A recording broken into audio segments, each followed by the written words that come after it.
다양한 장치를 이용해서 우리가 치료를 하는데요. 수술하지 않고 이 장치를 껴주면 기도가 많이 넓어질 것을 볼 수 있는데 약을 전혀 먹지 않았습니다. 안녕하세요.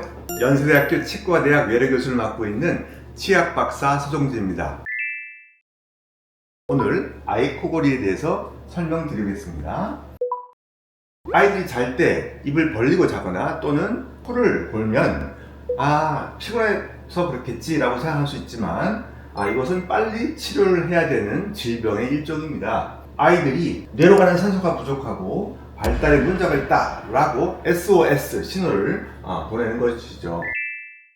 특히 뇌 발달과 얼굴 발달에 문제를 일으키는데요. 같은 쌍둥이 자매예요. 동생은 이쁘게 잘 자랐는데 언니는 턱이 하관이 이렇게 길어졌죠. 그 이유는 마우스 브리싱, 입으로 숨을 쉬는 그리고 코를 고는 그런 행동들이 얼굴의 형태를 변형시킨다는 그런 많이 유명한 예입니다. 그래서 이런 아이들 보면 코가 막혀있기 때문에 자꾸 입을 벌리고 입으로 숨을 쉬고요. 하관이 너무 길어지거나 너무 뒤로 후퇴하거나 무턱이 되겠죠. 그리고 이렇게 다크서클이 끄는 이런 피곤한 상태, 아이들이 짜증도 많이 내고 산만해지는 여러 가지 원인 중에 가장 큰 원인 중에 하나입니다.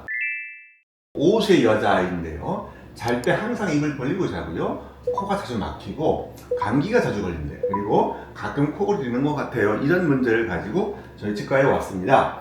보니 아래 치아가 위에 치아보다 반대로 돼 있어요. 이걸 반대교합이라고 하는데 이런 아이들은 하관이 이렇게 길어질 가능성이 많아요. 그래서 옆에 측면 엑스레이를 보면 아래 치아가 위에 치아보다 더 밖에 나가 있습니다. 이런 아이들은 아래턱이 쭉 길어지는 이런 문제를 갖게 되겠죠. 이런 경우에는 빨리 고쳐야 됩니다. 아데노이드나 또는 편도선이 부어 있어서 산소의 흐름을 막아요. 그래서 뇌로 가는 산소가 많이 부족해지고 깊은 잠을 자기가 어려워집니다. 이 아이의 경우 검은색의 산소의 흐름이 되는 곳인데 여기도 막혀 있고 코가 이렇게 많이 막혀 있죠. 그리고 부비동이라고 하는 이 부위가 이렇게 회색빛으로 염증성 물질이 차 있는 걸 볼 수 있습니다. 그러면 코에서 우리의 혈관을 조절하거나 신경 조직을 조절하는 산화질소가 제대로 나올 수가 없어요. 만들어지지 않아요. 그래서 발달에 여러 가지 문제가 있고 호흡에도 문제가 있습니다. 그리고 산소 이용률이 확 떨어지게 되어 있어요. 그래서 이 다양한 장치를 이용해서 우리가 치료를 하는데요. 수술하지 않고 이 장치를 껴주면 혀의 움직임이 부드럽게 되고요. 또 혀 운동 그리고 호흡 훈련을 통해서 수술하거나 약을 먹지 않고도 이것이 해결될 수가 있습니다. 그래서 이렇게 보면 기도가 많이 넓어질 것을 볼 수 있는데 7월에서 3개월 만에 이렇게 기도가 넓어졌어요. 약을 전혀 먹지 않았습니다. 보면 이런 아이들이 턱이 균형이 두 라인이 있다는 것은 턱이 이렇게 틀어져 있다는 거죠.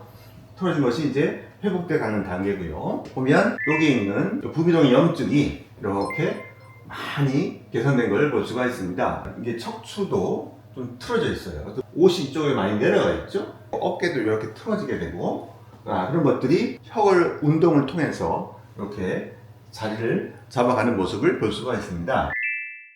보호자가 얘기하는 것이 보면 감기도 많이 줄고 아픈 횟수가 많이 줄고 하관이 많이 이뻐지고 또 밥도 아주 잘 먹고 아이가 예전보다 훨씬 아픈 횟수가 많이 줄어든다고 하네요. 이 케이스를 보면 알 수 있듯이 아이들이 코를 고는 것이 얼굴 성장이나 뇌 성장에 많이 문제를 일으킨다는 것들을 다시 한번 오늘 알려드렸습니다. 이 장치에 대해 국가로부터 정식 특허를 받았습니다. 천여 건의 임상 데이터와 오랜 연구를 바탕으로 인정받은 결과입니다. 지금까지 33년차 치과 의사 더 밸런스 치과 서종진 대표 원장이었습니다. 감사합니다.